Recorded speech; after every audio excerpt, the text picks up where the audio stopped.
আসসালামু আলাইকুম ওয়া রাহমাতুল্লাহি ওয়া বারাকাতুহু। সবাইকে জানাই আমার পক্ষ থেকে অনেক অনেক আন্তরিক শুভেচ্ছা এবং পবিত্র জুম্মা মুবারক। বন্ধুরা, আজ হচ্ছে 13ই মার্চ, পবিত্র জুমার দিন এবং তার সাথে হচ্ছে আজকে আমাদের দেশে 23শে রমজান। এই 23শে রমজান আমরা পবিত্র লাইলাতুল কদর হিসেবে ধরে থাকি, বেজর রাত্রির মধ্যে একটা রাত্রি। সো গাইস, আজকে এই জুম্মার দিনে সবাই আমরা রাসূল সাল্লাল্লাহু আলাইহি সাল্লামের প্রতি দরুদ প্রেরণ করব।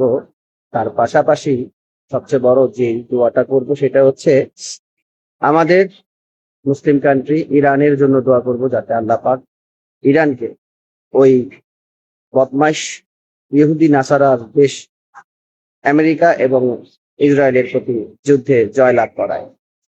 সবার কাছে আমার এই অনুরোধটা থাকবে, আর বিশেষ থাকবে আমার প্রিয় ভাই হাদির জন্য দোয়া করবেন, যাতে আল্লাহ তাআলা তাকে জান্নাতুল ফেরদাউস দান করে এবং আমাদের প্রত্যেক মুসলিম উম্মাহকে আল্লাহ সুখে শান্তিতে রাখে, বিপদ মুক্ত রাখে, সে দোয়া করবেন।